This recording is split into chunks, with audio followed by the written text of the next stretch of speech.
조갑제TV 시청자 여러분 안녕하십니까. 2019년 1월 15일 오후 2시 57분입니다. 국방부가 2018 국방백서를 발간했습니다. 여기 북한 노동당 정권과 북한군이 주적이란 말을 뺐습니다. 이 군대는 누구를 상대로 싸우느냐, 누가 우리의 적이냐, 그리하여 왜 우리가 군복을 입고 총을 잡고 있느냐, 총을 어느 쪽으로 겨누어야 하느냐 하는 이런 주적의식이 분명해야 합니다. 적이 없는 군대는 존재할 필요가 없습니다.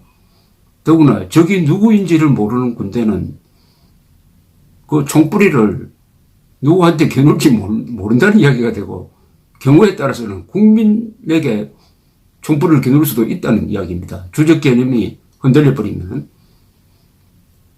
지금 대한민국이란 배는 폭풍우 속을 지금 항해하고 있습니다. 그것을 황천항해라고 합니다. 나침반에 의존할 수밖에 없습니다.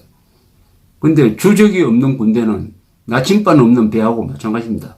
어느 쪽을 향해서 나가야 할지를 모릅니다. 주적이 없는 군대는, 주적 개념이 없는 군대는 영혼이 빠진 군대입니다. 얼빠진 군대죠. 대한민국 국방부가 그런 군대가 됐습니다.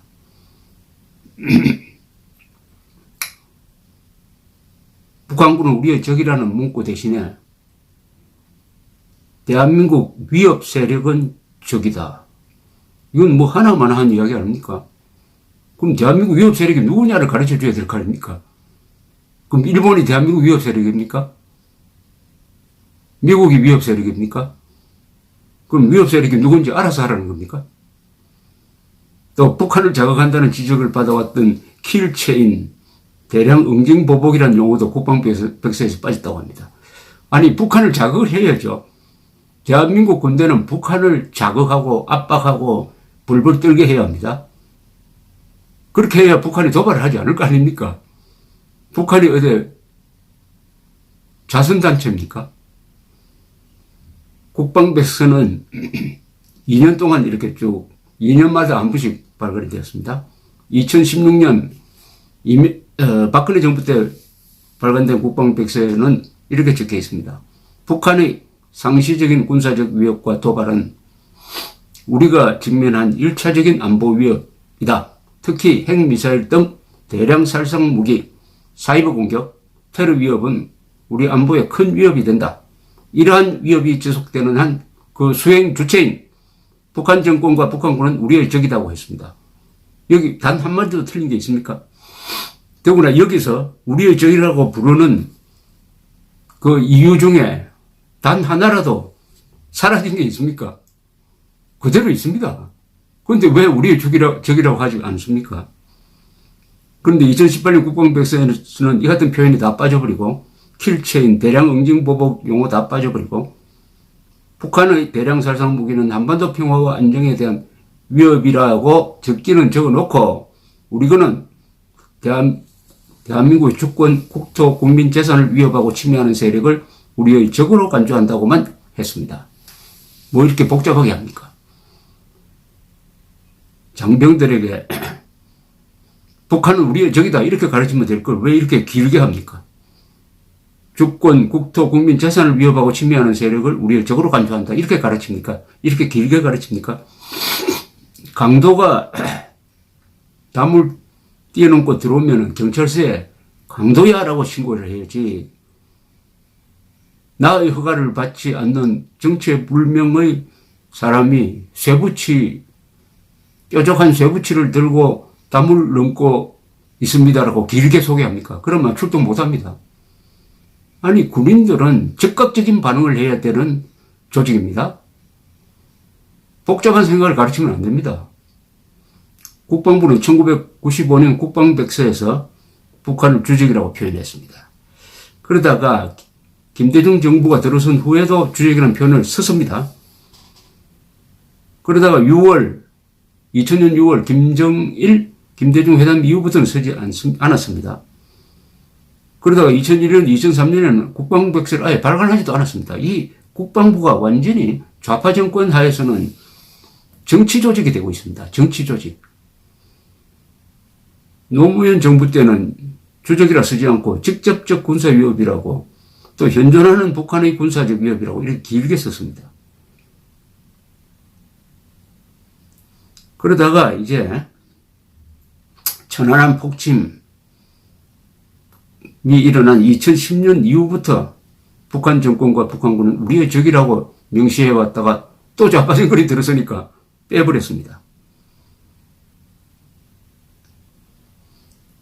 여기도 국방부에서 이렇게 적혀 있네요. 남북한 상비 병력 규모는 국군은 59만 명, 북한군은 128만 명으로 되어 있습니다.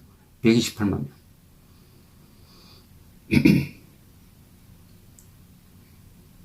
또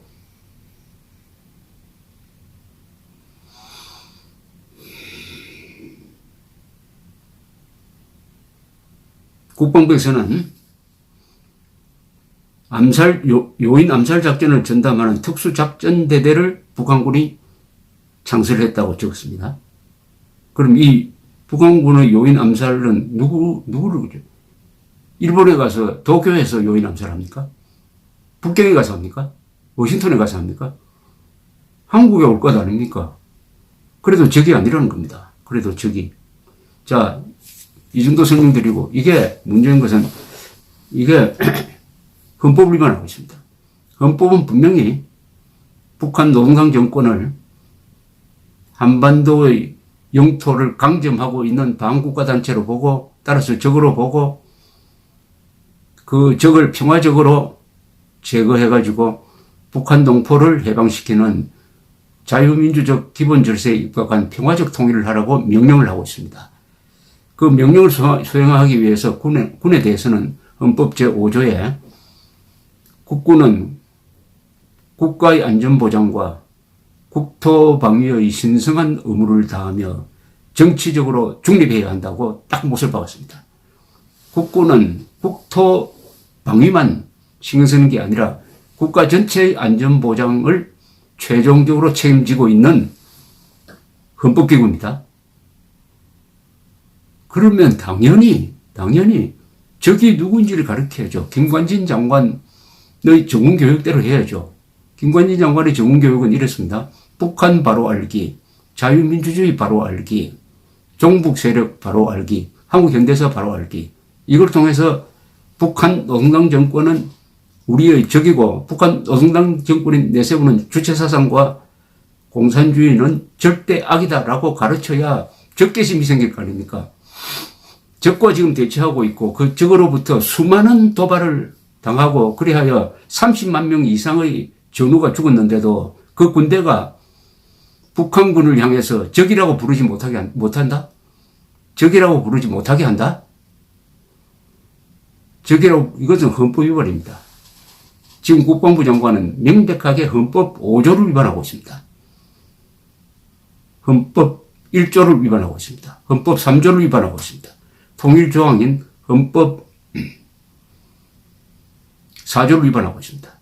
그리고 헌법 7조를 위반하고 있습니다. 모든 공무원은 국민 전체에 대한 봉사자이며 정치적으로 중립해야 한다고 했습니다. 주적을 뺀 것은 국방부가 정치적 중립 의무를 포기한 겁니다. 헌법 7조 위반입니다. 즉 정치 집단이 되고 있습니다. 대한민국 국군은 20세기에 가장 위대한 업적을 남긴 군대입니다. 세계에서. 건국의 초석이었어요. 호국의 간성이었습니다. 근대화의 기관차였습니다. 민주화의 울타리 역할을 했습니다. 앞으로 자유통일의 무력, 그리고 인류 국가가 되는 뒷받침을 해야 할 이 위대한 대한민국 국군이 정치 집단이 되면 되겠습니까? 정치 집단이 되면 되겠습니까? 국군은 정치적으로 중립해야 한다는 헌법 제5조, 그리고 헌법 제7조를 위반하고 있습니다. 1조, 3조, 4조, 5조, 7조, 헌법 5개 위반했습니다. 이 책임을 누가 져야 하느냐? 국방부 장관 져야죠. 질 각오가 되어 있는지 묻고 싶습니다. 감사합니다.